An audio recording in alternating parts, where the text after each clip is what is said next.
Good morning, sir. Good morning. Good morning.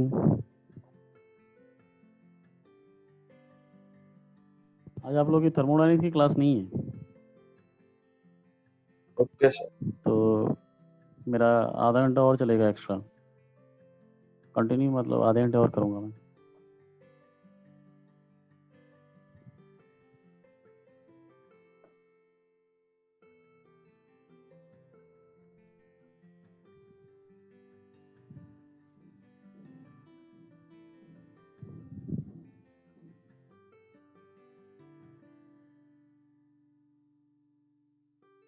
तो project पे काम हो रहा है?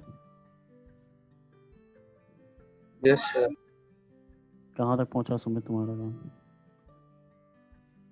सर वो लोड वोड का सब बना दिया टेबल पे, बस उसको लोड लगाने बस पाइप सब।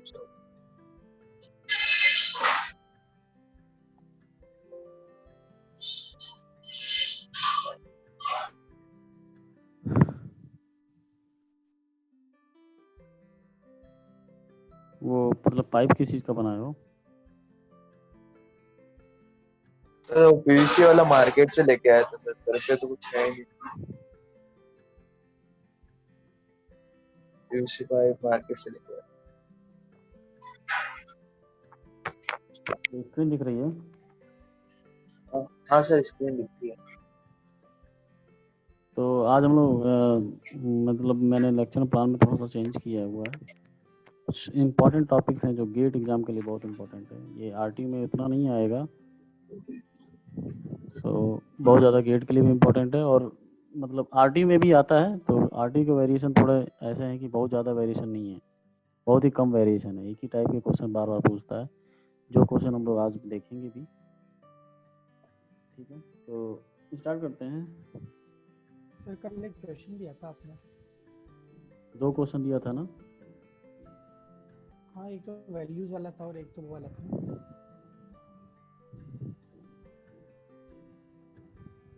दोनों में शेयर स्ट्रेस और वो निकालना था टोटल एंगुलर डिफ्लेक्शन,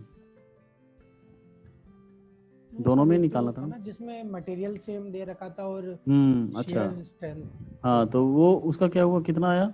वेट तो सेम, वेट डिफरेंट था या वेट सेम था? वेट सेम था सर। वेट सेम था तो साइज उसकी बड़ी होगी, हॉलो वाले की। हाँ, तो कितना आ रहा था शेयर स्ट्रेंथ, किसका ज़्यादा आ रहा था? शेयर मतलब शेयर स्ट्रेस की वैल्यू सर वो सॉलिड वाले में ज़्यादा आएगी, तो मतलब वो शेयर स्ट्रेंथ की वैल्यू तक जल्दी पहुंच जाएगा अगर टॉर्क की वैल्यू सेम होता है, तो उसकी शेयर स्ट्रेंथ कम रहेगी। कोई परसेंटेज निकाला कितना? परसेंटेज तो सर क्या दोनों वैल्यूज निकाल रखी है कॉमन के टर्म्स में, कीजिए 0.59, मतलब लगभग डबल हो रहा है। अच्छा, वो तो डिपेंड करता है के की वैल्यू कितनी है। हाँ, के तो आपने 1/4 दे रखी थी। हाँ, मतलब अगर के की वैल्यू मैं स्मॉल के ही देता तो के हिसाब से वो वेरिएशन निकाल सकते थे ना, कितना परसेंटेज चेंज आएगा। हाँ सर, वो तो निकाल सकते थे, बट आपने वो उस 1/4 टाइप दे का रखा क्वेश्चन था तो 1/4 को काम में ले लिया। उस टाइप का क्वेश्चन आज भी देखेंगे।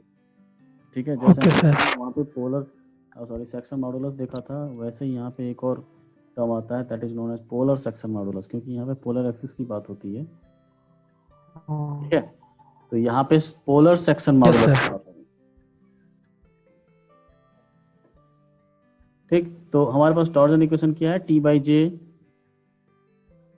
Tau by R equals to G theta by L. ठीक, तो इसको भी हम लोग 3 पार्ट में डिवाइड कर सकते हैं, जैसे A equals to B equals to T by J equals to tau by are.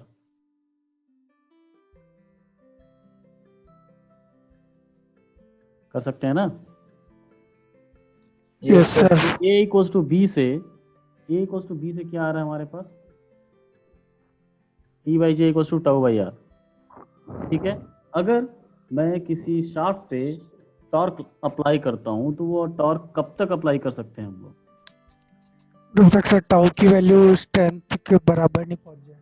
हाँ, जैसे ये टॉर्क की इंक्रीज करते जाएं तो शियर स्ट्रेस बढ़ती जाएगी, क्योंकि ये आर की वैल्यू और जे की वैल्यू तो कांस्टेंट है। तो जैसे जैसे टॉर्क इंक्रीज करेंगे शियर स्ट्रेस भी बढ़ती जाएगी। शियर स्ट्रेस तो वहीं तक बढ़ सकती है, मतलब टाउ मैक्स की वैल्यू उतनी ही हो सकती है जहाँ तक टाउ वाई एस है, टाउ वाई एस तक हो सकता है। तो उस टाइम पे जो वैल्यू होगा टॉर्क का that is known as T R, जिसको बोलते हैं resisting torque. So tau will be tau Y S upon R. तो यहाँ से रेसिस्टिंग टॉर्क निकालना होगा, तो हम लोग निकाल सकते हैं tau Y S into J by R. अपन R।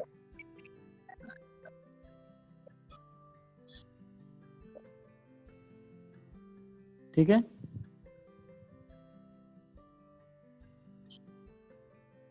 आगे इसको और आगे बढ़ेंगे तो हम देखेंगे कि अगर मुझे निकालना है इफ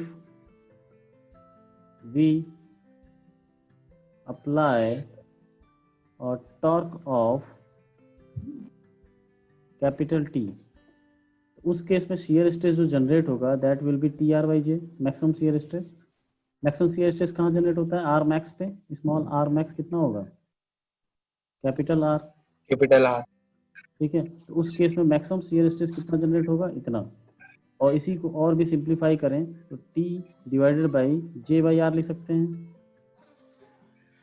हाँ सर। ये टाउ जनरेटेड होगा, ध्यान रहे ये जनरेटेड शियर स्ट्रेस है, जनरेटेड शियर स्ट्रेस। तो this J by R is termed as, जैसे वहां पे बेंडिंग में हमने देखा था आई बाई वाई, वैसे यहाँ पे जे बाई आर है। तो J by R is equal to, और वाई क्या था? मैक्स था। तो यहाँ पे स्मॉल आर क्या है? मैक्स है। तो जे बाई आर क्या होता है? आई बाई वाई मैक्स क्या था? Z, Z। या फिर जेड मैक्स बोलते थे, तो उसको बोलते थे सेक्शन मॉडुलस। लेकिन यहाँ पे पोलर एक्सिस के साथ बात की जाती है, तो this is known as P by Z P. तो Z P is known as polar modulus. Polar section modulus, polar section modulus. तो ये बताओ सर आपने इस साइड 2 की जगह सिर्फ J दिख रहा है, इस साइड जेड लग रहा है। ये आपने टाउ की जगह जे लिख दिया नीचे। कहाँ पे? यहाँ पे जे इक्वल्स टू टी बाई, ये वाला? यहाँ पे सर, यहाँ पे इसके नीचे ब्रैकेट में बंद दे दो। बॉक्स के अंदर। नहीं सर, हाँ सर ये yes yes yes, tau equals to P by ZP. ZP is the polar section modulus. Polar section modulus. अब ये हम डायरेक्टली कोरिलेट कर सकते हैं। किसको डायरेक्टली कोरिलेट कर सकते हैं हम लोग कि शियर स्ट्रेस तब इंक्रीज होगा जब ZP डिक्रीज होगा, डिक्रीज होगा। या फिर बोलें तो ZP अगर इंक्रीज होगा तो टाउ डिक्रीज होगा। डिक्रीज होगा, दैट मीन्स शियर स्ट्रेंथ ज्यादा होगा। हाँ बढ़ेगा। ज्यादा होगा ना शियर स्ट्रेंथ। शियर स्ट्रेस बहुत कम Yes, sir. हो रहा है, दैट मीन्स जो मैक्सिमम शियर स्ट्रेस की वैल्यू है वहां तक पहुंच नहीं पाएगा, बहुत कम स्ट्रेस जनरेट हो रहा है, तो वो आराम से सस्टेन कर जाएगा उस टॉर्क की वैल्यू को। ठीक है, तो जितना ज्यादा जेडपी मतलब पोलर सेक्शन मॉडुलस, तो जितना ज्यादा होगा उसकी शियर स्ट्रेंथ उतनी ज्यादा होगी। शियर स्ट्रेंथ को डायरेक्टली भी देखा जा सकता है कि टॉर्क के टर्म में निकाल रहे थे हम लोग, यहाँ पे TR equals to tau by S into Z by R, this Z by R is ZP. जितना ज्यादा ZP जेडपी होगा उतना ज्यादा टॉर्क अप्लाई कर सकते हो, मतलब अप्लीकेबल है, उतना एडमिसिबल है, उतना परमिसिबल है। मतलब जितना ज्यादा जेडपी होगा उतना ज्यादा टॉर्क अप्लाई करेंगे without any fracture, without any failure, that means उसका टॉर्जनल स्ट्रेंथ ज्यादा होगा। ठीक है, तो ये हो गया पहला। उसके बाद B equals to C,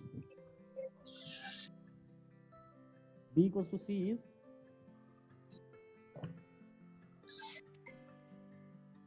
tau by R equals to G theta by L. Tau by R equals to G theta by L, और यहाँ पे थीटा याद रखिएगा, this must be in radian, radian में होना चाहिए। ठीक है, रेडियन में होना चाहिए, याद रहे। तो रेडियन में कन्वर्ट करने के लिए क्या करते हैं, थीटा अगर रेडियन में निकालना है तो theta in degree multiply by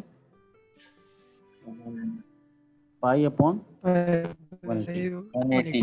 mostly दिया रहेगा डिग्री में, आपको निकालना पड़ेगा। ठीक है, तो इससे ज़्यादा कंक्लूजन नहीं निकलता है। इसमें ये बोल सकते हैं कि टाउ मैक्स इक्वल्स टू, यहाँ पे हमेशा आर होता है स्मॉल आर, तो टाउ मैक्स जब निकालेंगे तो यहाँ पे बोल सकते हैं, जब कैपिटल आर लिख रहा हूँ मैं तो ये टाउ मैक्स हो जाएगा। तो tau max must be equals to G theta by L multiply by R. ठीक है, तो ये तो हम लोगों को पता था कि शियर स्ट्रेस ज़्यादा कब होगा, जब आर की वैल्यू इंक्रीज होगी। तो इसको मैं ऐसे डायरेक्ट भी लिख सकता हूँ, tau equals to G theta by L multiply by small are.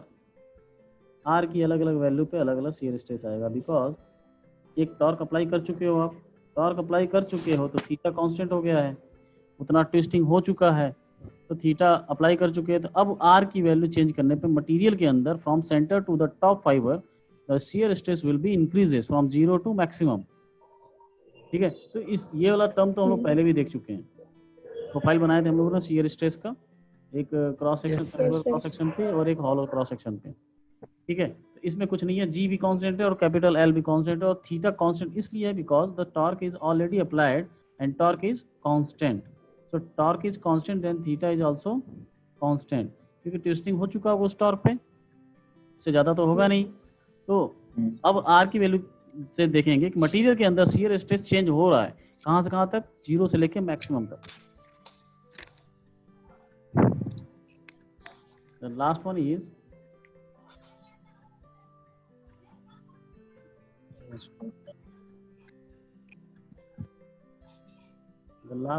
A equals to C. that is C by J equals to Z theta by L.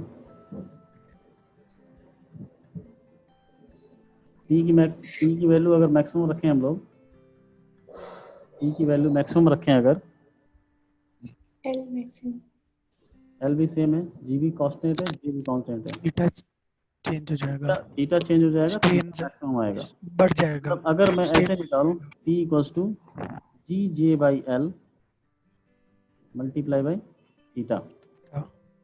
अच्छा, आपको पता होगा हम लोग मैकेनिक्स में या स्प्रिंग में देखे हैं कि फोर्स इक्वल्स टू क्या होता है, स्प्रिंग की बात करें तो उसमें अगर एक्स डिफ्लेक्शन होता है तो there is a stiffness multiply by the displacement, that will be the spring. हाँ सर, वैसे ही यहाँ पे लोड क्या है, टॉर्क है, डिफ्लेक्शन क्या है, एंगुलर डिफ्लेक्शन है, तो जो बचा हुआ कांस्टेंट है वो क्या हो जाएगा, stiffness, that is known as stiffness. वैसे ही हम लोगों ने एक्सियल लोडिंग में भी देखा था, force equals to FL upon A, delta L equals to क्या होता है, PL upon PL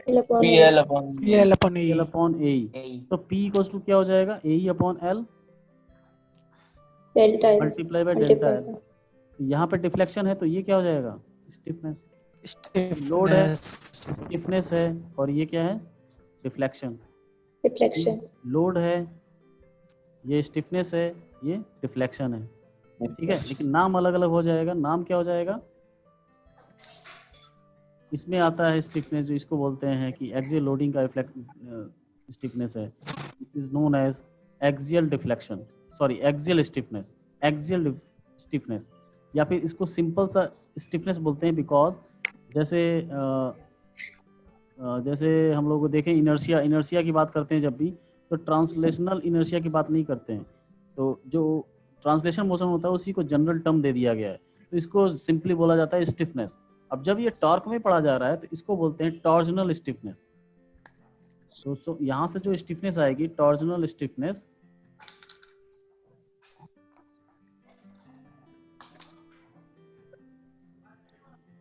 that is equals to G J by L. Constant है या नहीं, कांस्टेंट है, एक पर्टिकुलर शाफ्ट के लिए कांस्टेंट है। ठीक है, ये एनालॉजी है, बीच में आई है एनालॉजी, इसको ये नहीं कि नोट्स में डालेंगे, इसको अलग से साइड नोट है ये। ठीक है, तो यहाँ से एक टॉर्जनल स्टिफनेस का एक टर्म आता है जी जे बाई एल, और हम लोगों ने एंगुलर डिफ्लेक्शन कल हम लोग देखे थे, फार्मूला TL बाई जे जी, ये भी इस इक्वेशन से बन जाता है थीटा इक्वल्स टू ये जी, तो याद रखना ही रखना है। तो इसमें थीटा की वैल्यू तब इंक्रीज होगी जब टॉर्क की वैल्यू इंक्रीज करते जाएंगे धीरे धीरे, जैसे जैसे टॉर्क बढ़ाएंगे वैसे वैसे थीटा इंक्रीज करता जाएगा। ठीक है, स्टिफनेस, इसमें स्टिफनेस के टर्म में अगर लिखना चाहूँ मैं theta equals to T upon T K T. इसको के टी से लिखते हैं because it is a torsional stiffness. तो स्टिफनेस जितनी ज़्यादा होगी रिफ्लेक्शन उतना कम होगा। ठीक है, एक पर्टिकुलर टॉर्क के लिए और टी कांस्टेंट, और टी कांस्टेंट के टी इंक्रीज होगा, स्टिफनेस ज़्यादा होगा तो डिफ्लेक्शन कम होगा। ऑब्वियसली बात है, स्टिफनेस का मतलब ये है कि बदल अपने अपने डायमेंशंस में चेंज ना लाना, that is known as stiffness within elastic limit. तो इलास्टिसिटी और स्टिफनेस में ज़्यादा अंतर नहीं है। इलास्टिसिटी बस वो प्रॉपर्टी है जो रीगेन करने में कितना अपना रिस्पॉन्सिबिलिटी शो कर रही है, लेकिन स्टिफनेस वो है जो ज़्यादा चेंज नहीं होने दे रहा है, लेकिन अगर चेंज भी हो रहा है तो वो वापस आ जाएगा। ठीक है, तो उसके अंदर इलास्टिसिटी ऑलरेडी उसमें इंक्लूडेड है। तो जितनी ज़्यादा स्टिफनेस होगा उसके समझो कि इलास्टिसिटी भी ज़्यादा होगा और इनर्शिया भी ज़्यादा होगा अपने डिफॉर्म करने के लिए, डिफॉर्म ना करने के लिए इनर्शिया उसके अंदर ज़्यादा होगा। तो it is known as torsional stiffness. तो याद रहेगा ये। ठीक, अब इस पे आते हैं थ्योरी पार्ट पे।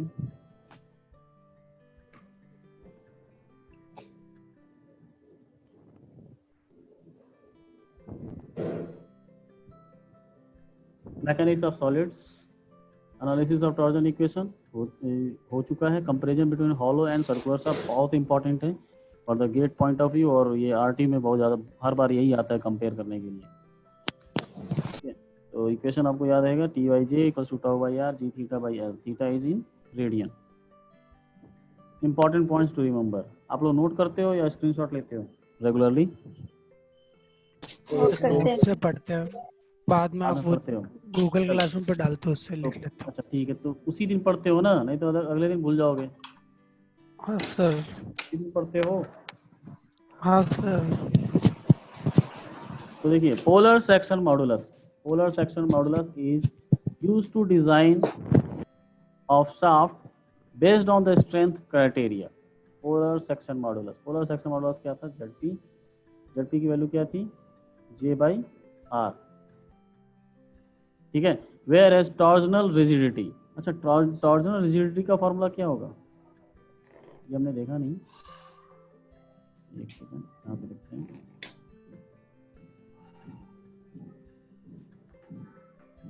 टॉर्जनल रिजिडिटी कल बताया था मैंने। रिजिडिटी तो बताइए सर। जैसे बेंडिंग में देखा था मैंने, ई आई क्या है? Flexural rigidity. हाँ सर। ए और ई क्या है? Axial rigidity.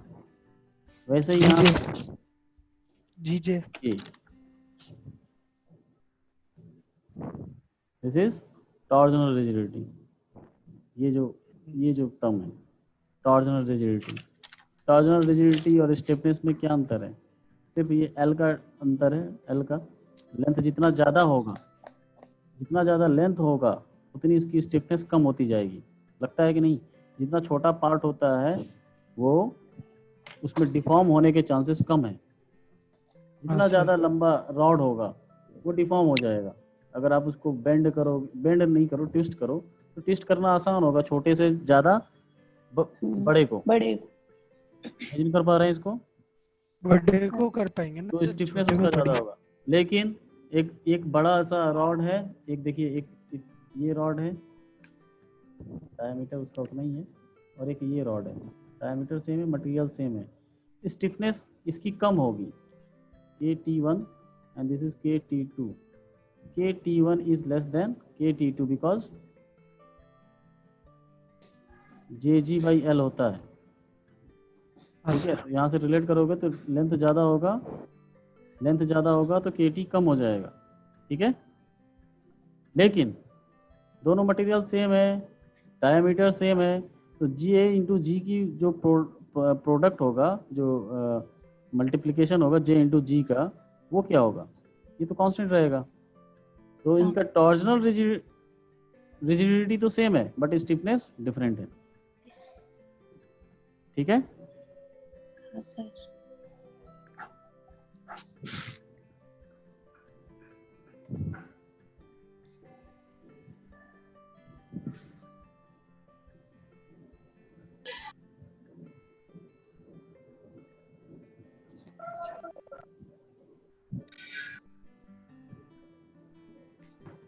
So Z P equals to J by R, और टॉर्जनल रिजिडिटी को किससे टर्म से दिखाते थे हम लोग? टॉर्जनल रिजिडिटी ऐसे लिखता हूँ मैं, T R, torsional rigidity is J into G, और K T is J into G by L, G by L या जी जे बाई एल। ठीक है, तो इसमें ये बोल रहा है कि whereas torsional rigidity is in design of shaft based on the rigidity criteria. Torsional rigidity को यूज किया जाता है डिजाइन करने के लिए। डिजाइन का मतलब है डायमेंशंस को फाइंड करना। डायमेंशंस को फाइंड करना is known as a design on the basis of safe condition. तो वो सेफ कंडीशन दो तरह से देखा जाता है, एक रिजिडिटी क्राइटेरिया। अब रिजिडिटी टॉर्जनल रिजिडिटी के हिसाब से देखेंगे तो ये है जे इंटू जी। अब जे इंटू जी टॉर्जनल इक्वेशन में जे और जी कैसे आएगा? जे इसमें मल्टीप्लाई करें, जी इधर आएगा। ठीक है, ये आप देखेंगे T equals to G theta by L multiply by J. ये क्या है? Torsional rigidity. ओरिजिनल रिजिडिटी बोल रहा है theta equals to T L by torsional rigidity. Torsional rigidity लिख रहा हूँ मैं जे इंटू जी। सही है? ये है या नहीं? Yes sir. है तो ना सर? टॉर्जनल रिजिडिटी की बात करूं मैं, या फिर अभी स्टिफनेस की बात भी कर सकते हैं हम लोग साथ में, कि स्टिफनेस के में। तो जितना इसके हिसाब से देखा जाए तो क्वेश्चन का मतलब ये है कि रिजिडिटी के क्राइटेरिया मान के कैसे सेफ कंडीशन लगाया जाता है। क्वेश्चन में गिवन होगा कि थीटा परमिसिबल मतलब कितना मैक्सिमम ट्विस्ट अप्लाई कर सकते हो। मैक्सिमम ट्विस्ट मैं बोलूँ कि 5 डिग्री से ज़्यादा नहीं होना चाहिए। तो जो ये थीटा से जो ये वैल्यू आएगी T L by J G, torque L और जे जी से जो ये पूरा कैलकुलेट करने के बाद आएगा, सपोज ये 2 डिग्री आता है तो इसका मतलब सेफ है। सही। Degree is less than 5 degree. 5 degree is the theta permissible है, इतना ही परमिट है, इससे ज़्यादा नहीं होना चाहिए। तो इससे अगर कम है तब तक ये मटेरियल सेफ है। तो इसको बोलते हैं रिजिडिटी क्राइटेरिया पे मटेरियल को डिज़ाइन करना या फिर मशीन कंपोनेंट को डिज़ाइन करना। ठीक है, इसको बोलते हैं रिजिडिटी बेस्ड क्राइटेरिया। अब स्ट्रेंथ क्राइटेरिया वाला क्या है? स्ट्रेंथ क्राइटेरिया वो कल था ना एक और एक सेकंड, एक फोन कॉल टी या टो शायद। एक कॉल आ रहा है, मैं रिसीव कर लेता हूँ, उसके बाद बात करता हूँ ना।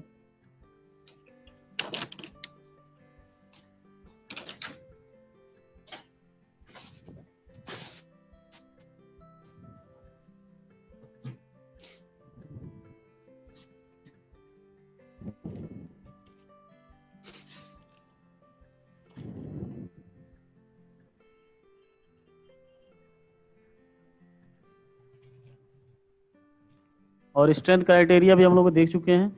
स्ट्रेंथ क्राइटेरिया टाउ की वैल्यू निकाल लो, T L by sorry T R by J. Small R आएगा ना? स्मॉल आर आएगा नहीं, मैक्सिमम आएगा। मैक्सिमम कैरेक्टरिस्टिक कहाँ जनरेट होता है? T divided by J upon R. J upon R को क्या बोलते हैं? T by Z P. तो यहाँ बोल रहा है ना कि जो सेक्शन मॉडुलस है is used to design of shaft based on strength criteria. अभी यहाँ पे स्ट्रेस की बात हो रही है स्ट्रेंथ क्राइटेरिया से, मतलब जो ये स्ट्रेस जो जनरेट होगा that must be less than tau Y S. कम होना चाहिए ना स्ट्रेंथ से। ये टॉर्क अप्लाई करते जा रहे हैं हम लोग, टॉर्क अप्लाई करते जा रहे हैं, शियर स्ट्रेस जनरेट होता जा रहा है, बट ये स्ट्रेस इतना ज्यादा ना हो जाए कि वो टाउ वाई एस को पार कर जाए। तो tau, if the value of tau is greater than tau Y S then material will fail. In because of torque, ठीक है। तो इसको बोलते हैं strength criteria, because we are comparing the terms by strength of the material. और वहां पे क्या कर रहे थे, बाय एंगुलर डिफ्लेक्शन, जो डिफ्लेक्शन की वजह से, डिफ्लेक्शन में क्या आता है, rigidity. rigidity. So it was based on rigidity criteria, but this is based on strength criteria. तो ये आपको पूरा का पूरा डिजाइन में यूज होगा यही दोनों चीज, रिजिडिटी क्राइटेरिया और स्ट्रेंथ क्राइटेरिया। इसी को हर जगह यूज करना है, हर जगह सिर्फ ये लिख दो sigma should be less than sigma YS और find the dimensions according to this. अब ये लेस देन को सॉल्व नहीं कर सकते हैं तो लेस देन और इक्वल टू कर देते हैं, तो इक्वल टू करके जो भी डायमेंशंस आएगी that is the designed dimensions. या फिर थीटा कर देते हैं, theta should be less then theta permissible, permissible होगा, किसी कहीं पे दिया होगा कि इतना थीटा से ज़्यादा नहीं होना चाहिए, इसके अकॉर्डिंग वो फार्मूला जो थीटा निकालता है, जिससे थीटा निकलता है, जैसे अभी निकाले थे हम लोगों ने जी निकाले थे ना, ये थीटा PL बाई JG से, ये फार्मूला अप्लाई करके जो भी डायमेंशंस अननोन है, जो डायमेंशन अननोन कहाँ पे होंगे, इस J के वैल्यू J में होंगे ना, D की पावर 4/64, तो D की पावर 4 इज अननोन, वहां से D की वैल्यू निकलेगी इन अंडर सेफ कंडीशंस, तो वो उसको बोलेंगे कि सेफ डिजाइन्ड है, safe dimensions. The last one is the torsional stiffness is used to, torsional stiffness is used to compare angle of twist of two different shafts which are subjected to same twisting moment only. Torsional stiffness क्या होता है, JG upon L. T upon sorry JG by JG upon L. JG upon L। तो मैं बोलूँ कि किसमें theta ज़्यादा होगा किसमें कम होगा, तो you can find out the value of stiffness and then we can compare two shaft, दो शाफ्ट हैं किसमें थीटा ज़्यादा होगा आप कंपेयर कर सकते हो, ठीक है। मटेरियल भी डिफरेंट हो तब भी, मटेरियल सेम हो तब भी, अगर इसमें ट्विस्टिंग सेम है, क्योंकि ट्विस्टिंग तो आ ही नहीं रहा है, ट्विस्ट इसमें मोमेंट वो टॉर्क तो आ नहीं रहा है, टॉर्क तो आ रही है, तो टॉर्क को कांस्टेंट रखना पड़ेगा ना। लेकिन पता चला, क्योंकि अगर आप सोचोगे कि टॉर्क को क्यों कांस्टेंट रखना है, टॉर्क को अगर डिफरेंट रखोगे तो किसी में तो मैं ज़्यादा टॉर्क लगा के ट्विस्टिंग ज़्यादा कर दूंगा तो थीटा तो डिफरेंट आ जाएगा, तो कंपेयर कैसे करेंगे। तो टॉर्क को सेम रखें, दो शाफ्ट है ऐसे, एक शाफ्ट ऐसा है और दूसरा शाफ्ट कोई ऐसा है, लेंथ हो चाहे कुछ भी हो, मटेरियल कुछ भी हो, तो इसका कंपेयर करेंगे, स्टिफनेस निकाल के उसका जो थीटा निकलेगा that is known as the comparison of angular deflection material में, ठीक है। डिफरेंट डिफरेंट कंपोनेंट्स में हम लोग अगर टॉर्क सेम अप्लाई हो रहा है we can compare the angular deflection of both the shaft. समझ में आ रहा है टॉर्क को क्यों कांस्टेंट रख रहे हैं, क्योंकि इसमें मैं कहीं बहुत ज्यादा टॉर्क लगा के ट्विस्टिंग चेंज कर दूंगा तो मैं कैसे मारूंगा कि ट्विस्ट इसमें ज्यादा हो रहा है कि इसमें कम हो रहा है, ठीक है। पता चला इसमें टॉर्क ही नहीं लगा है और ट्विस्ट ही नहीं हुआ तो कहोगे क्या इसकी स्टिफनेस ज्यादा है, ऐसा बोलेंगे क्या, इसमें थीटा हो ही नहीं रहा, टॉर्क लगाया ही नहीं, इसलिए बोल रहे हैं कि टॉर्क अगर दोनों में सेम है उस केस में एंगुलर ट्विस्ट जिसमें ज़्यादा होगा उसका स्टिफनेस कम होगा, ठीक है। चलिए अब क्वेश्चन करते हैं, बहुत इंपॉर्टेंट क्वेश्चन है ये। Determine the ratio of power transmission capacity of solid and hollow circular shaft rotating at same RPM, assume both are made of same material and having same outer diameter।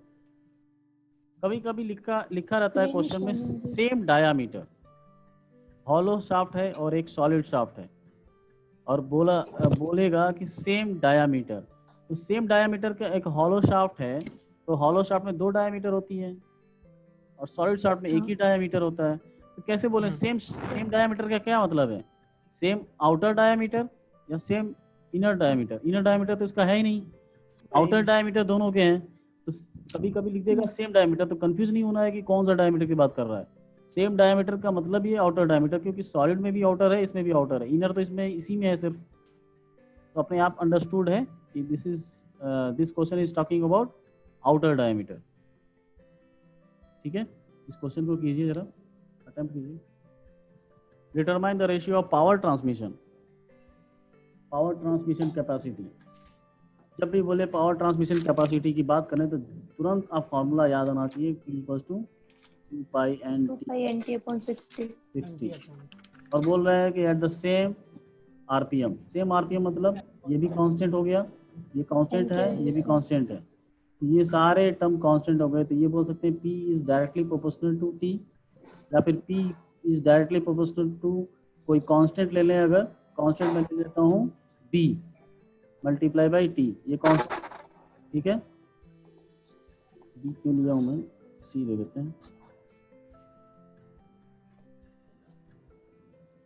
ठीक है। Constant के बराबर हो गया 2 pi n, where C is 2 pi n by 60, ठीक है। Power is equal to C into T. तो अब मैं हम लोग क्या करना है, determine the ratio power transmission capacity. तो पावर ट्रांसमिशन कैपेसिटी निकालो या फिर टॉर्क निकालो, बात एक ही है, ठीक है। तो सबसे पहले T by J equals to tau by R, ठीक है। यहाँ से T इक्वल्स टू क्या हो जाएगा, tau by J R, tau J by R, तो j upon tau r. J by R, या फिर बोले टाउ इंटू जेड, हाँ सर, ठीक है। अब ये टी आर की वैल्यू लिखी जाए, क्योंकि मैक्सिमम निकालना है ना। पावर ट्रांसमिशन अगर जब भी बात की जा रही है, इसका मतलब मैक्सिमम पावर की निकालने की बात हो रही है, तो उस समय टाउ की वैल्यू टाउ वाई एस हो जाएगी, टाउ वाई एस हो जाएगी। तो टाउ वाई एस और मटेरियल सेम है, तो दोनों के लिए टाउ वाई एस क्या होगा, सेम होगा। अब मैं निकालूं T R for solid shaft, T R for the solid shaft, solid लिख देता हूँ, solid shaft equals to tau Y S. Z P की वैल्यू क्या होगी, जे अपॉन आर, जे की वैल्यू क्या होगी, pi D raised to power 4 upon, ये डायमीटर कितना है डी, ये कितना है डी, और ये कितना है स्मॉल डी, ठीक है। और small D by capital D क्या होता है, 1 अप स्मॉल ए, ठीक है। तो सॉलिड शाफ्ट के लिए पाई डी की power 4 upon 64, 64 32 sir, 32. Divided by R, R क्या है डी बाई 2, हाँ सर, ठीक है 16। ये तो फॉर्मूला आपको याद ही रखना है हमेशा, इसका जेड पी का भी आधा हो जाएगा पोलर का, और एक पावर कम हो जाएगी, ठीक है, आधा नहीं डबल हो जाएगा।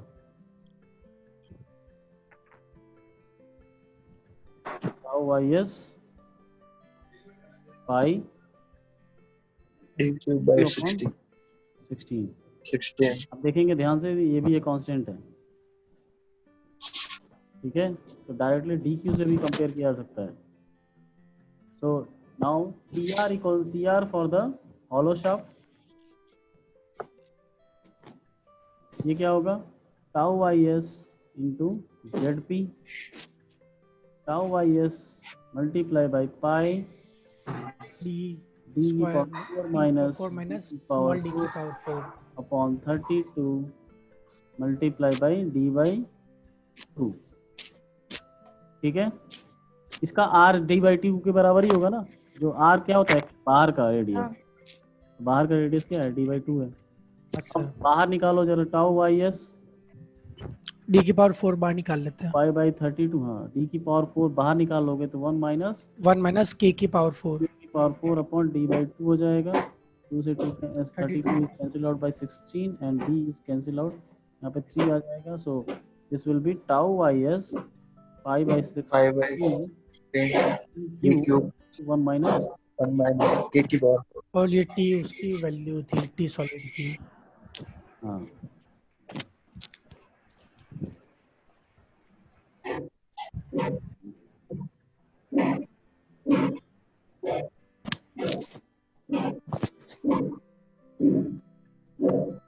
ठीक है। तो आपके पास पता है कि T S E R for the solid equals to कितना था, टाउ वाई एस तो ys pi d cube on by 16 P for hollow, P for hollow, it is equals to tau is pi dq upon 60 but multiply by 1 k की power 4। जब ratio निकालेंगे हम लोग, ratio किसका पूछा है, solid upon hollow या hollow upon solid, solid and hollow, solid ऊपर ही होगा। तो tau I S pi cancel 60 सब कुछ कैंसिल हो जाएगा, क्या बचेगा। अब डायरेक्ट में लिख सकता हूँ T S upon T H, that will 1 upon 1 minus k की पावर। ये एक स्टैंडर्ड फार्मूला है, रटना है, ठीक है। ये स्टैंडर्ड फार्मूला है, बहुत बार और भी गेट के एग्जाम तो नहीं, बाकी जो कॉम्पिटिटिव एग्जाम होते हैं एसएससी के और बाकी बहुत ही मतलब कम टाइम में बहुत सारे एमसीक्यू क्वेश्चन देता है, तो ये डायरेक्ट फार्मूला पूछता है डायरेक्ट, हो सकता है के की वैल्यू दे दे, ठीक है। तो किसकी पावर ट्रांसमिशन कैपेसिटी ज़्यादा होगी। अब आपको पता है कि ये दोनों एक दूसरे के प्रोपोर्शनल थे, तो P S by P H लिख सकते हैं, सॉलिड अपॉन हॉलो 1 माइनस के रेज़ पावर 4, ठीक है। ये डायरेक्ट लिख सकते हैं ना। हाँ बोल। आगे सर आगे।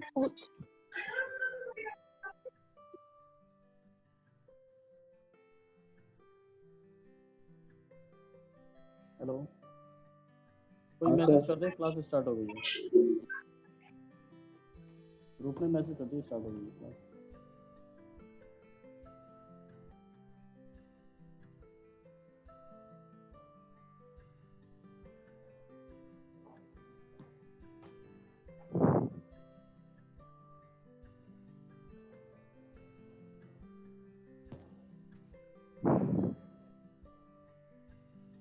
अच्छा, कल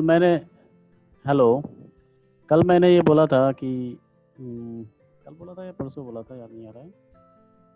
हैंड राइटिंग से लेके मैंने बोला था कुछ, कल बोला था सर।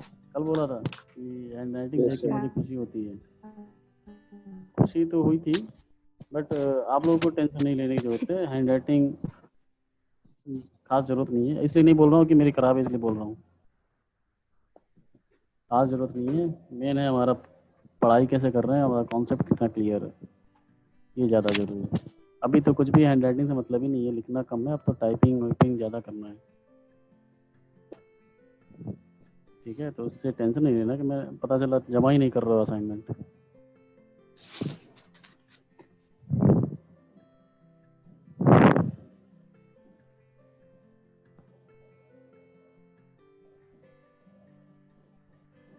कर दिया क्या किसी ने मैसेज? यस हाँ सर कर दिया, ज्वाइन क्लास कर दिया।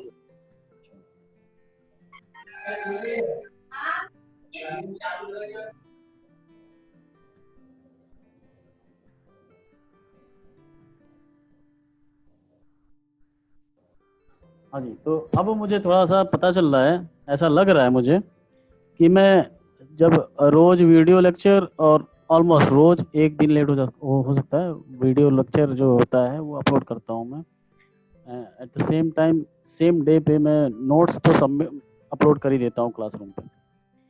तो मुझे लग रहा है कि जो पढ़ते थे वो भी नहीं पढ़ रहे हैं, उनको मतलब पढ़ रहे हैं उस टाइम जिस समय मैं क्लास ले रहा हूँ, उस टाइम सोचते हैं अरे सर तो नोट्स भेज ही देंगे। तो ये माइंडसेट हो गया है शायद कि थोड़ा सा कम ही दिमाग लगा के पढ़ना है। ये आप लोगों को लग नहीं रहा होगा लेकिन ऐसा हो रहा है। तो आप लोग कम अटेंटिव होके क्लास में पढ़ रहे हो, क्लास अटेंड ऐसे इतना नहीं अटेंड कर रहे हो, इस तरह से नहीं अटेंड कर रहे हो कि आज नहीं पढ़ेंगे तो कल नहीं हो पाएगा, इतना अटेंशन नहीं आ रहा है शायद क्लास में। आप सोच रहे हो कि सर तो अवेलेबल करा ही देंगे, वीडियो देखेंगे, दिन भर वीडियो देखते रह जाएंगे, दिन भर नोट्स ही डाउनलोड करते रह जाएंगे, फिर पढ़ेंगे कब? वीडियो देखेंगे फिर से वही 1 घंटा या फिर 50 मिनट आप वेस्ट करोगे। तो प्लीज़ जो क्लास चल रहा है उस समय पूरी तरह से अटेंशन हो, ऐसे रहे कि ये नोट्स नहीं आने वाला।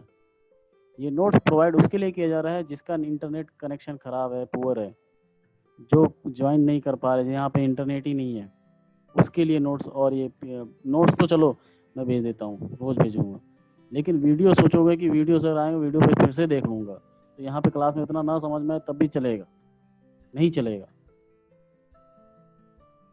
नहीं चलेगा। हो सकता है मैं बाद में ऑन डिमांड वीडियो अपलोड करूँगा, बाद में बंद भी कर दूंगा 1 हफ्ते बाद, अगर आप ऐसा पता चल रहा है मुझे तो।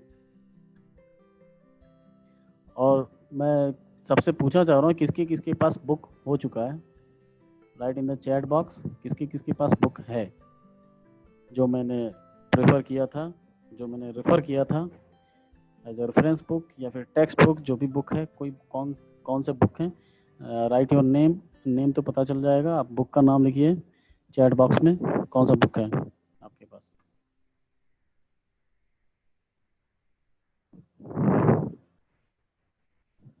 Presently only 16 students are join. अब मैं देखता हूँ कितने लोग पास बुक है।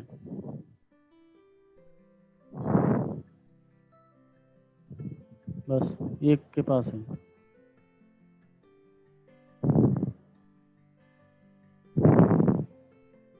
दो। लिख रहे हैं सर एक।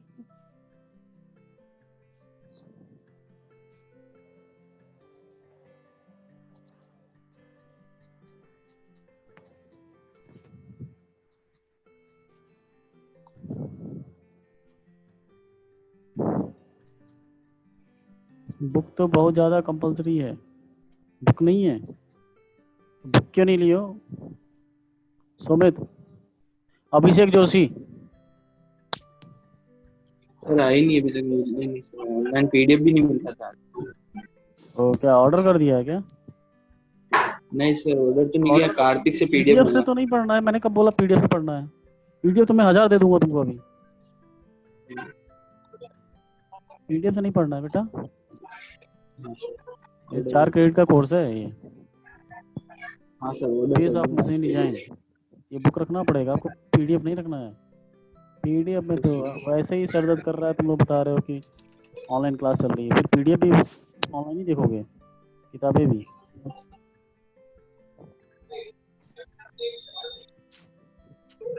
अभिषेक जोशी आशीर्वाद, यस सर। ये आशीर्वाद बहुत बेकार मिलेगा फिर लास्ट में, अंत में मैं सर अभी आशीर्वाद। चेंज करवा लूं, आप क्यों कौन सी लेंगे? क्या क्या? उसने कहा था अभी यही है, अभी अभी आप ये ले लो, बाद में चेंज कर लेना, उसने कहा स्टेशनरी वाला। तो ऑनलाइन मंगाओ ना बेटा। यस सर, देखते हैं। बाकी तुम्हारे फ्रेंड के पास, जिसके पास है उससे पूछो कहाँ से लिया है। ये आरटी का नहीं रखना है ये, ठीक है? जो बुक बोला है मैंने, ये एस एस रतन अच्छा है, आर के बंसल अच्छा है, आर के बंसल से न्यूमेरिकल लगाने हैं सिर्फ। आर के बंसल कौन सी है? आर के बंसल की बुक है इसके पास, किसके पास है? कार्तिक यादव। आर के बंसल का भी है, मैकेनिक्स ऑफ सॉलिड का है, वो भी अच्छी है, बट उसका न्यूमेरिकल ही अच्छा है। न्यूमेरिकल की वैरायटी बहुत ज़्यादा है, बहुत सारे क्वेश्चन उसमें, बट थ्योरी उससे उतना नहीं पढ़ना है, थ्योरी में गलतियाँ भी हैं।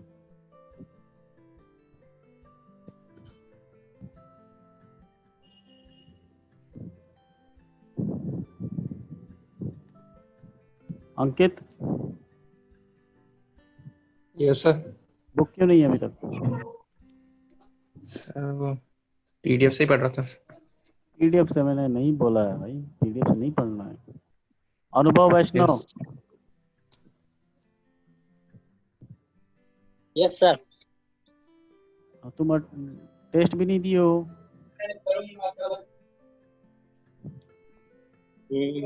अभी फिर से तुम देख रहे हो, मैं फिर से तुम एब्सेंट रह रहे हो, क्या प्रॉब्लम है, कुछ बता नहीं रहे हो।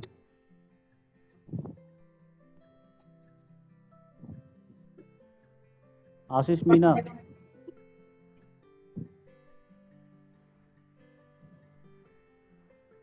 अनुभव बुक ले लो जल्दी से, बुक सबको लेना है। अनुभव वैष्णव,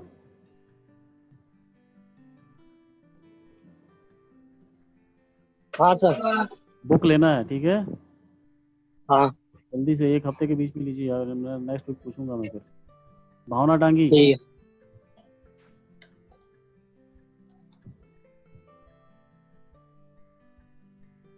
भावना,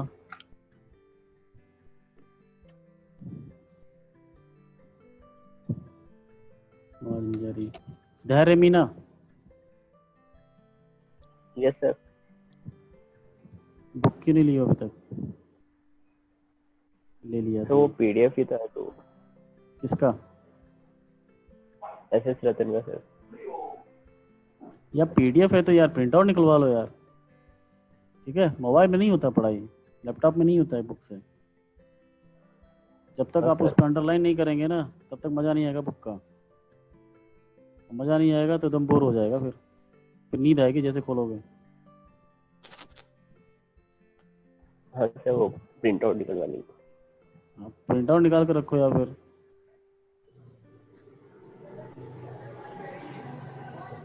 तो जिसके पास भी बुक नहीं है, मैं सिंपली बोल रहा हूँ, जिसके पास बुक नहीं है नेक्स्ट वीक तक बुक अवेलेबल करा लो। पीडीएफ है, पीडीएफ मांगो, उसका जेरॉक्स निकालो, ठीक है? जब भी कभी अभी हो सकता है ओपन बुक ही एग्जाम होगा तो बुक से ही तो लिखना होगा आपको। नोट्स कहाँ से इकट्ठा करोगे? मोबाइल में ढूंढते ही रह जाओगे। चलिए अब क्वेश्चन करते हैं आरटीयू के। सर आप वो वही जीमेल वाला बताने वाले थे आप ही। हाँ, इसके बाद बताता हूँ मैं ये क्वेश्चन करने का।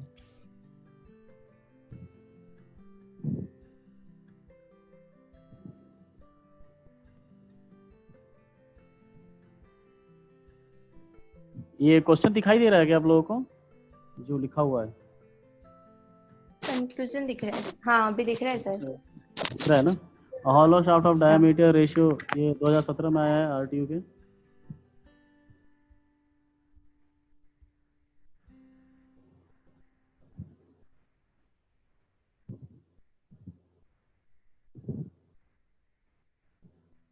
देखिए लग जाएगा क्या?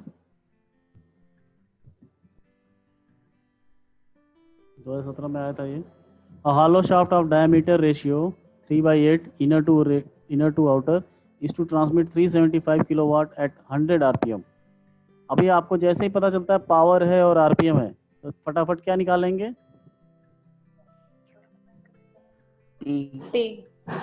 टॉर्क निकालेंगे। अब लिखा है the maximum torque is 20% more than the mean torque, ठीक है? ध्यान रहे हमेशा डिजाइन में हो चाहे मैकेनिज्म ऑफ सॉलिड में हो, दो फार्मूला है टॉर्क के, T by J, tau by R, G theta by L, और दूसरा फार्मूला पावर वाला, पावर ट्रांसमिशन कैपेसिटी से 2 pi N by 60 multiply by T, 2 pi N T upon 60, ठीक है? तो जो ये टॉर्क है, यहाँ पे हम लोग स्ट्रेंथ की बात करते हैं, तो ये टॉर्क क्या होगा? मैक्सिमम टॉर्क, ठीक है?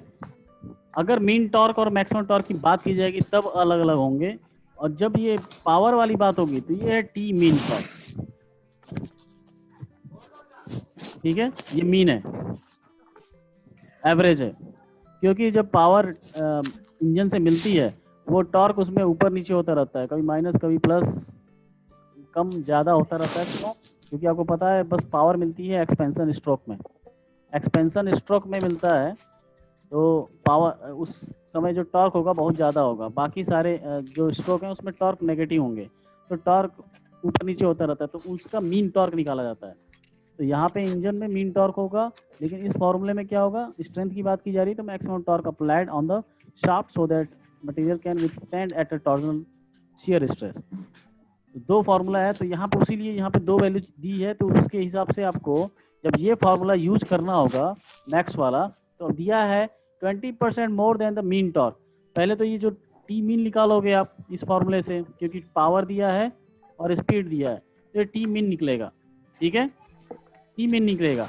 अब ये टी मीन क्या है, कितना है? सॉरी मैक्स कितना है? 20% मोर देन है, 20% मोर है। मीन टॉर्क से 20% मोर है। अगर सपोज टी मीन की वैल्यू आती है कैपिटल टी, तो टी मैक्स कितना होगा? 1.2 टी। 20% ज्यादा मतलब 1.2, 100% ज्यादा का मतलब डबल हो जाएगा, 2 हो जाएगा। 20% बोल रहा है तो 1.2 टी। परसेंट निकालना आता होगा आपको, किसी वैल्यू का 20% कितना होगा? 20/100। जो वैल्यू आई है उसमें और ऐड करना पड़ेगा जो पहले से वैल्यू थी, ठीक है? तो ये तो निकल जाएगा। उसके बाद बोल रहा है कि shear stress is not to be exceeded more than 60 Newton per mm square and twist in the 4 meter length is not to exceed 2 degree। दोनों क्राइटेरिया अप्लाई करना है यहाँ पे, स्ट्रेंथ क्राइटेरिया और ये रिजिडिटी क्राइटेरिया, और आपको कैलकुलेट करना है डायामीटर ऑफ द शाफ्ट। तो diameter of the shaft calculate करना, ये एक तरह से क्वेश्चन है डिजाइन का, बट इसमें मैकेनिक्स ऑफ सॉलिड लगेगा, तो मैकेनिक्स ऑफ सॉलिड लगा के डिजाइन का क्वेश्चन सॉल्व करने हैं हम लोग। But we will have 2 values of diameter and then we will decide which diameter is safe. ठीक है, और शियर मॉडुलस की वैल्यू दी हुई है, दैट इज 0.85 × 10⁵ न्यूटन पर mm स्क्वायर। तो सब कुछ जितनी भी लेंथ और डायामीटर होंगी सब mm में रखेंगे, और बाकी जो फोर्सेज हैं जो भी कुछ है उसके बाद उसको MKS में रखेंगे, या फिर सबको MKS में रख लो। तो क्या क्या गिवन डेटा है,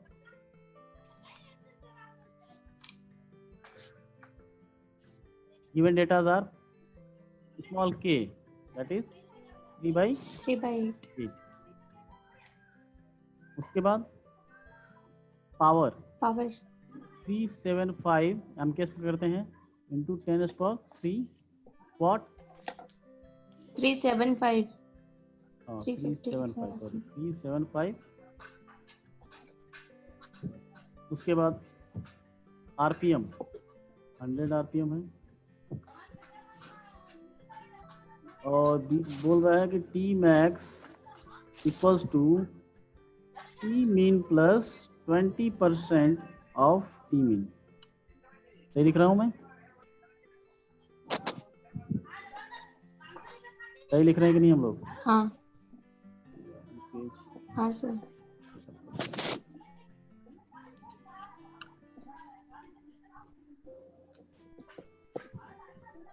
पेज सेटअप करना था, पेज सेटअप क्या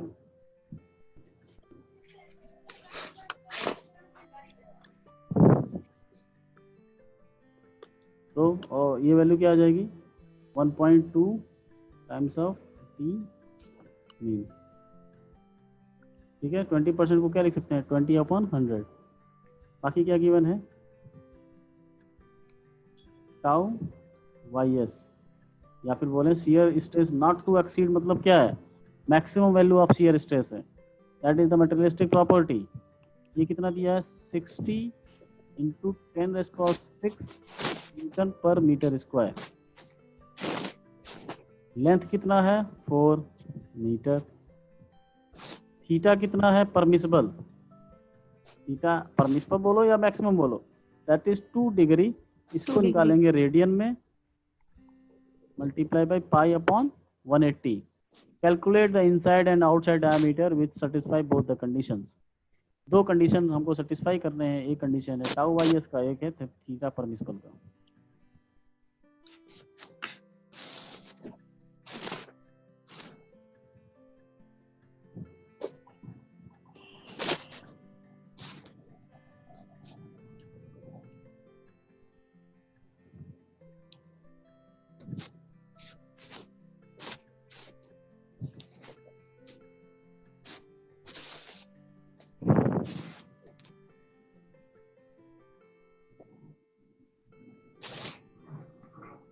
स्टार्ट कीजिए, निकालिए सबसे पहले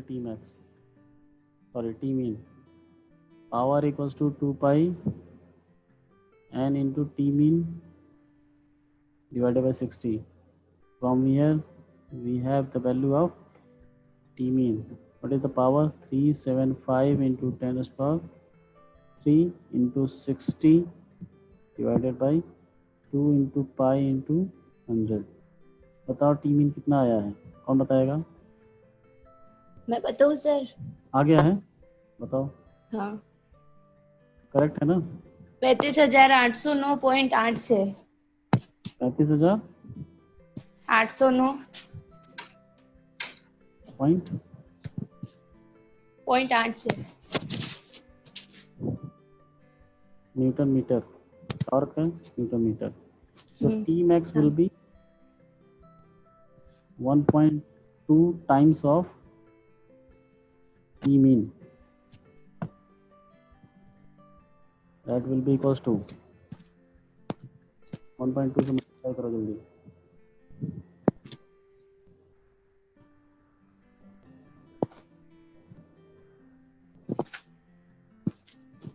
बयालीस हजार 971.83।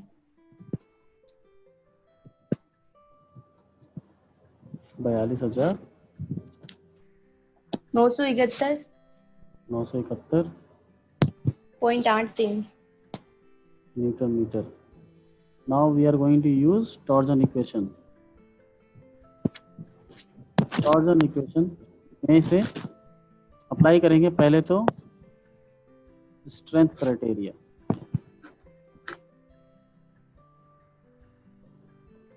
अच्छा मैं लास्ट पेज पे जा रहा हूँ इसके बाद यहाँ पे एक बार बताओ टी मैक्स कितना आया है? 42,000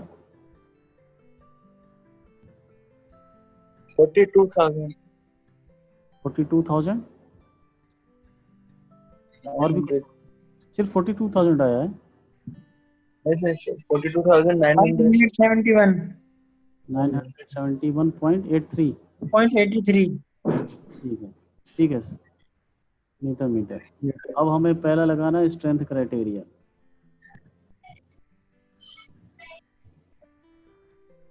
स्ट्रेंथ क्राइटेरिया क्या है? T max equals to tau J by R.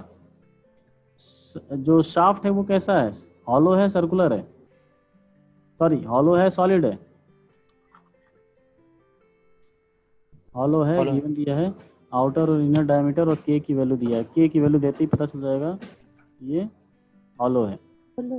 ठीक है, तो बाहर का डायमीटर मैं मान लेता हूँ कैपिटल डी है, अंदर का बाद में निकाल लेंगे क्योंकि के की वैल्यू पता है। के is D upon capital D. ठीक है, तो जे बाई आर की वैल्यू फॉर हॉलो क्या होती है?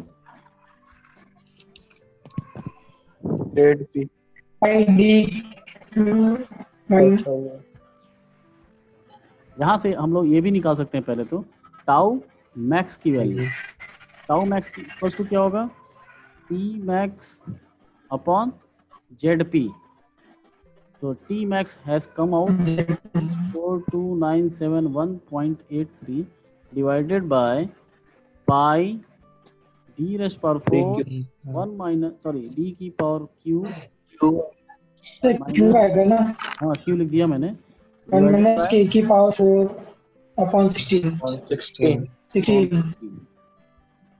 के की वैल्यू कितनी गिवन थी वो वैल्यू रखिए और डी के टर्म में निकालिए इसको।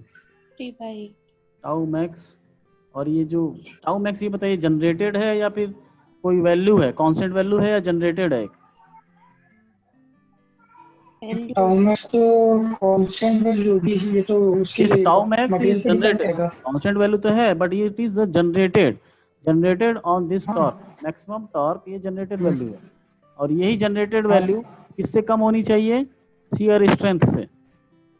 तो tau max is comes out to be, बताइए value in terms of D cube.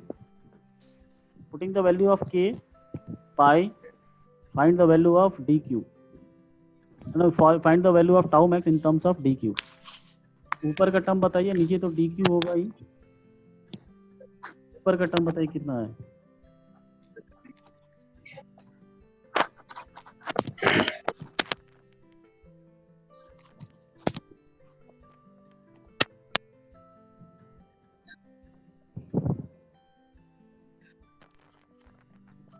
जल्दी बताओ।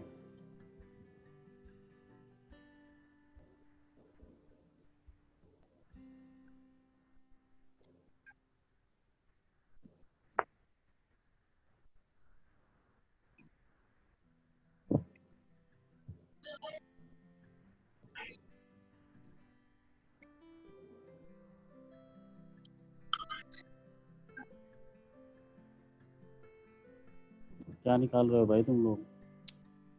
के की वैल्यू क्या है? 3/8 मेरी आवाज सुनाई दे रही है? हाँ सर। मैं क्या कर रहा हूँ 3/8 की पावर 4 कर रहा हूँ डायरेक्ट। पहले तो सबसे पहले मैं करता हूँ bracket start 3/8 to the power 2 then 1 minus answer multiply by pi divided by 16 and it is divided by 42971.83 is divided by the answer. It is 223268. इसका किसका आया है? सर रिपीट करना एक बार। 223268.9. ये फाइनल वैल्यू है टो मैक्स की। नहीं, हाँ टाउ मैक्स की फाइनल वैल्यू है डिवाइडेड बाय डी की। अरे सर क्या निकाल रहे हो तुम लोग तब से? हेमंत, सुमित, यस सर 2 2 3 आशीष, मीना, कार्तिक यादव,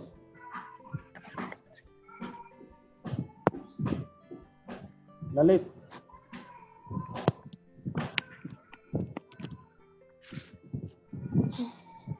कोई नहीं सुन रहा है।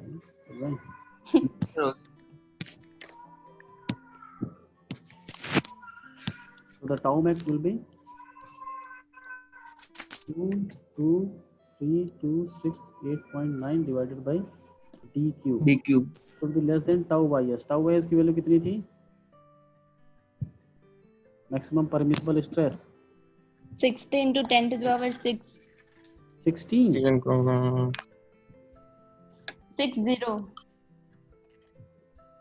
6 न्यूटन पर मीटर स्क्वायर। यहाँ से डी की वैल्यू निकालो जल्दी से। D should be greater than or equal to under root of 1/3 of।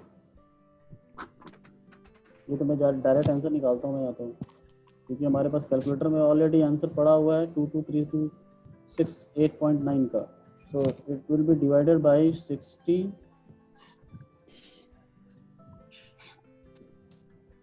Answer divided by 60 into 10 plus 6 and power 1/3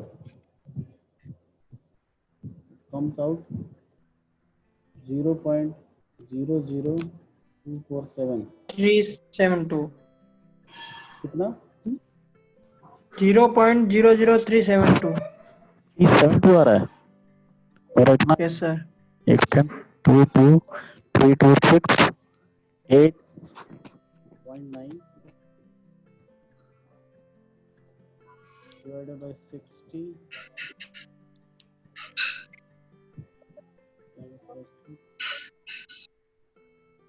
plus to power 1।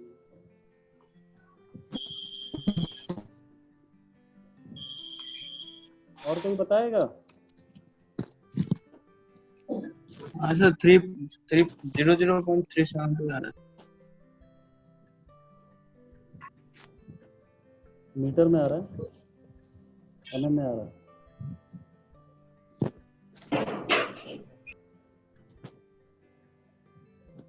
अरे बोलो मीटर में आएगा, मीटर में आएगा। अरे यार तुम लोग बस ये तो डी क्यू की वैल्यू निकाल रहे हो तुम लोग बेवकूफ। ये डी क्यू की वैल्यू क्यों निकाल रहे हो? डायमीटर पूछ रहा हूँ ना मैं, उसकी पावर 1/3 कौन करेगा? 1.2403 into 10 to the minus 3 0.154 आ रहा है।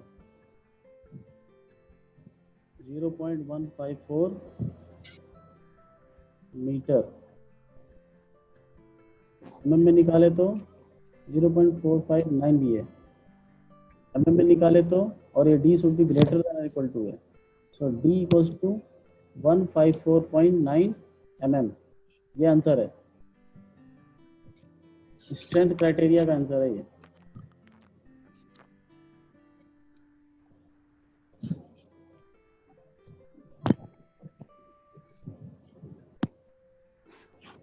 Strength criteria answer greater than equal to बोल रहा है तो 0.9 को राउंड ऑफ किया सकता है 155 तक। Greater than or equal to बोल रहा है हाँ। मतलब 160 का भी बनाएंगे वो भी सेफ होगा। इससे अगर थोड़ा भी कम होगा तो फेलियर हो जाएगा। इस वैल्यू से अगर थोड़ा भी डायमीटर कम होगा स्ट्रेंथ क्राइटेरिया के अकॉर्डिंग ये फेल हो जाएगा। D should be greater than or equal to 154.9 mm using strength criteria. अब यहाँ पे स्मॉल डी निकाल सकते हैं 3/8 से मल्टीप्लाई करके sorry K into capital D होगा इंटू 3 डिवाइडेड बाई 8 58.11 mm 58.08। थोड़ा राउंड ऑफ कर दिया होगा तुमने। नेक्स्ट है सेकेंड रिजिडिटी क्राइटेरिया।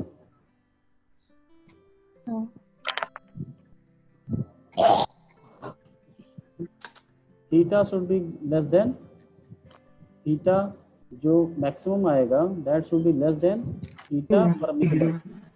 परमिसिबल को PER लिख देते हैं ऐसे PER परमिसिबल ठीक है। तो थीटा परमिसिबल कितना है 2 डिग्री है या 3 डिग्री है 2 डिग्री है 2 डिग्री है।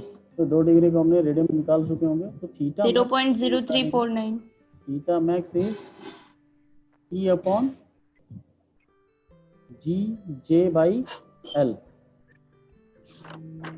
ठीक है। और T मैक्स निकालना थीटा मैक्स निकाल दो T मैक्स होगा यहाँ पे। तो T मैक्स हमारे पास कितनी वैल्यू आई थी 42,971.83। आराम से 971.83 83। जी की वैल्यू कितनी है 84 10⁹ गीगा पास्कल में होगा ये 10⁹। जे की वैल्यू वही है पाई E/Q 1 - K⁴ डिवाइडेड बाई 116 और नीचे लेंथ भी है इसके नीचे लेंथ है लेंथ ऊपर चला जाएगा यस सर EL/GJ ही तो होता है तो L ऊपर चला जाएगा। तो L कितना है length of the shaft note नहीं की होगी गिवन डेटा बढ़िया है। लेंथ ऑफ द शाफ्ट पूछ रहा हूँ मैं 4 मीटर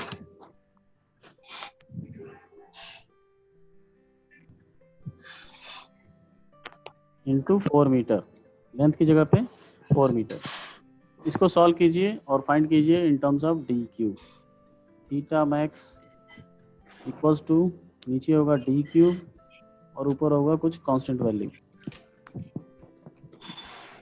देखिए कौन जल्दी निकालता है।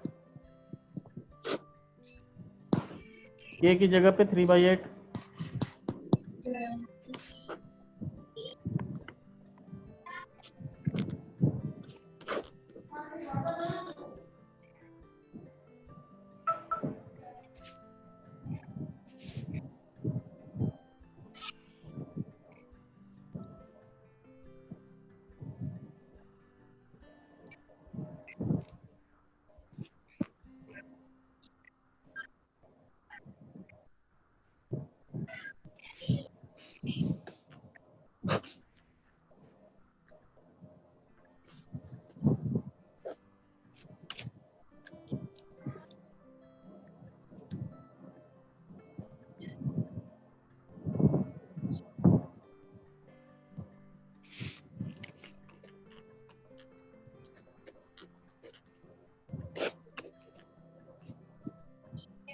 आया कल आएगा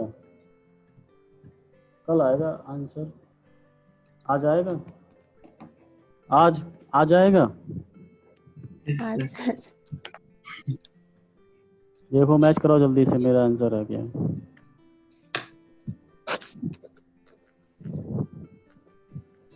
नेक्स्ट स्टेप लिखते होगे तुम लोग क्यों इसके बाद भी हाँ, सिंप्लीफाई करके हाँ ना सर लिखते हैं। ये गलत है इसके बाद आंसर आएगा।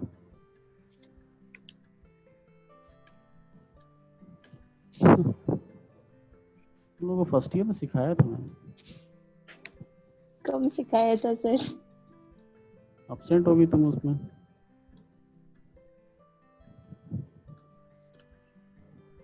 हो गया वेरीफाई? कोई किया गया? Yes sir. हाँ सर ये सही है। सही है, सही है। सही है। 4 0 उसके बाद 1 6। तो theta max is 0.00016 divided by dq. But 106 for है सर। safe condition 106 है सर। 1 yes sir 106। 106.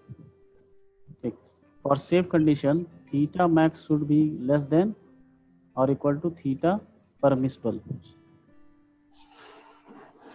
ठीक है, तो थीटा मैक्स हमारा आया है 0.000106 divided by DQ should be less than और equal to 2 degree. 2 degree into pi by 180। 180। यहाँ से DQ 0.034 D की वैल्यू आ गई। नहीं, वो मैं इसका बोल रही। यहाँ पे भी कैलकुलेशन ध्यान में रखना है कि ये पाई अपॉन 180 ऊपर रख दोगे तो जो वैल्यू आएगी उसी को रखोगे, यहाँ पे तो राउंडेड ऑफ वैल्यू रखोगे तो अच्छा है कि पाई अपॉन 180 यहीं पे रखो ना डायरेक्ट। वहाँ पे रखने की क्या जरूरत है, हमें तो पता ही है 2 को क्या करना है, रेडियन में कन्वर्ट करना है। तो डायरेक्ट लास्ट में जहाँ पे यूज होगा वहाँ पे यूज कीजिए पाई अपॉन 180। पहले से निकालने का क्या मतलब, वहाँ टाइम भी वेस्ट करोगे एक बार, और उसको जो राउंडेड ऑफ लिखोगे यहाँ पे वही यूज करोगे। यहाँ पे तो जो कैलकुलेटर में आएगा वही, उसी से मल्टीप्लाई करोगे 2 से, फिर उसी को कंपेयर करोगे यहाँ पे DQ से। आ गया सबका 67.21 mm।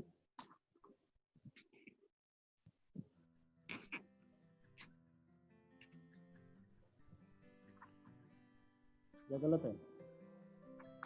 तो according to this D equals to 67.21 mm. So small d equals to multiply by 3/8. That is 25.20 mm. mm metre नहीं है, mm है। 25.20 आ गया।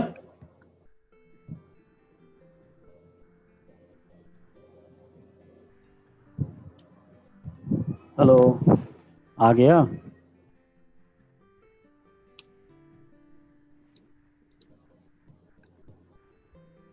सब खाने चले गए क्या? ये नहीं आ रहा है सर डी की, कैपिटल डी की वैल्यू क्या आ रहा है बताओ? 0.000101। गलत है। 2 बार कर दिया सर। एक ही चीज 2 बार करोगे तो एक ही आएगा ना। कैपिटल डी तो सर यही आ रहा है सर। क्या चीज? अच्छा, स्मॉल डी कैपिटल डी तो सर यही आ रहा है। एक सेकंड, मैंने गलत भी लिख दिया। 67 है ना ये? हाँ sir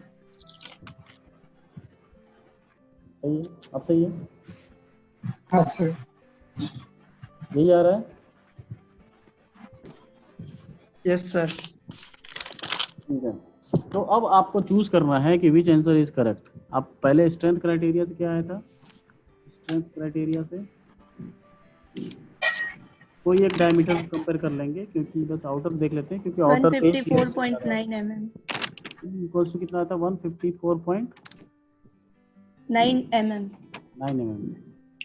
and from rigidity criteria 67.21। D equal to 67.21 mm। अब इन दोनों में से कौन सा चूज करेंगे ये बताइए। आपको अगर अपना सेफ कंडीशन में रखना है कि मेरा स्ट्रेंथ कौन सा वाला? स्ट्रेंथ क्राइटेरिया से जो है, क्योंकि ये ज्यादा है ना सर, तो इसमें नीचे वाली तो हो जाएगी। तो देखिए, आपको पता है कि डायामीटर इंक्रीज करेगा तो स्ट्रेंथ बढ़ेगा मटेरियल का। स्ट्रेंथ बढ़ेगा ना मटेरियल का, तो स्ट्रेंथ बढ़ेगा। अगर आपने ये वाला वैल्यू यूज कर लिया कम वाला, तो कम वाला यूज करेगा तो हो सकता है स्ट्रेंथ क्राइटेरिया की वजह से फेल हो जाए, मटेरियल स्ट्रेंथ की वजह से, शियर की वजह से टूट जाए। डिफ्लेक्शन से मतलब नहीं है, शियर की वजह से टूट गया, शियर स्ट्रेंथ की वजह से टूट जाएगा। डिफ्लेक्शन जो होगा रिजिडिटी की वजह से तो बच जाएगा, बट स्ट्रेंथ की वजह से हो सकता है ब्रेक हो जाए।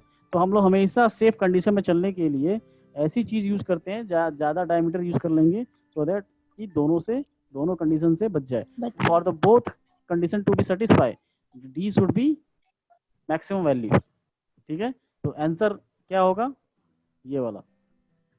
अगर 54 कुछ होता ऐसा कि ये वैल्यू कम आती, ठीक है, ये वैल्यू कम, ये ज्यादा आती नीचे वाली सेकंड वाली, तो आंसर क्या हो जाता सेकंड वाला। इसलिए दोनों निकालने की जरूरत है। ठीक है, तो आज के लिए इतना ही। अब बाकी जो 2 और क्वेश्चन है वो हम देखेंगे ट्यूटोरियल में। 2 और क्वेश्चन है मेरे पास। सर वो जीमेल वाला आप कुछ कह रहे थे ना? उसको मैं ओपन कर चुका हूँ, दिखा रहा हूँ मैं। 2 मिनट।